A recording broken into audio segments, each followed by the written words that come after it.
आता बातमी मीरा रोड मधील बोगस कॉल सेंटर प्रकरणाची आहे। मास्टरमाइंड सागर ठक्करला ठाणे सत्र न्यायालयाने 13 एप्रिल पर्यंत पोलीस कोठडी सुनावली आहे। ठाण्याच्या गुन्हे शाखेने काल रात्री 1 वाजता मुंबई विमानतळावरून सागर ठक्करला अटक केली। गेल्या वर्षी 4 ऑक्टोबरला मीरा रोडच्या 7 बनावट कॉल सेंटर्सवर कारवाई करण्यात आली होती। या कॉल सेंटरच्या माध्यमातून अमेरिकेतल्या 6400 नागरिकांना गंडा घातल्याचं उघड झालं होतं। विमा पॉलिसी विक्रीच्या नावाने लोकांचे बँक डिटेल्स मिळवून त्यातून पैसे उकळण्यात आले। या प्रकरणी अमेरिकेने 61 भारतीयांविरोधात गुन्हा दाखल केला होता।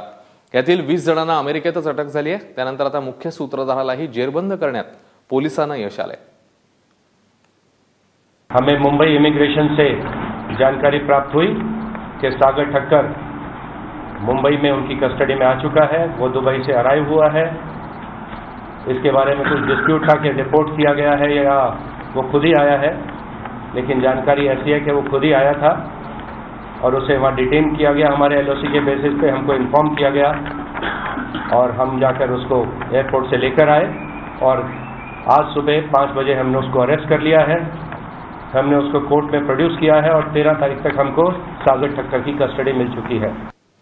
त्यामुळे कॉल सेंटर प्रकरणी आता मास्टरमाइंडला जाळ्यात अडकवण्यात यश आलेलं आहे। पोलिसांना 13 एप्रिल पर्यंत त्याला आता पोलीस कोठडी सुनावण्यात आली आहे। आंतरराष्ट्रीय विमानतळावर तो येणार असल्याची जी आहे ती माहिती मिळालेली होती आणि त्याच अनुषंगाने मग ही कारवाई करण्यात आली। इंटेलिजंट रेव्हेन्यू सर्व्हिस विभागाची थकबाकीदारांकडून वसुली होती। हा सगळा घोटाळा नेमका काय आहे आपण बघतो। IRS अधिकारी सांगत अमेरिकन नागरिकांना कॉल करण्यात आले। थकवलेल्या कराची रक्कम विशिष्ट खात्यात भरण्याचे निर्देशही देण्यात आले।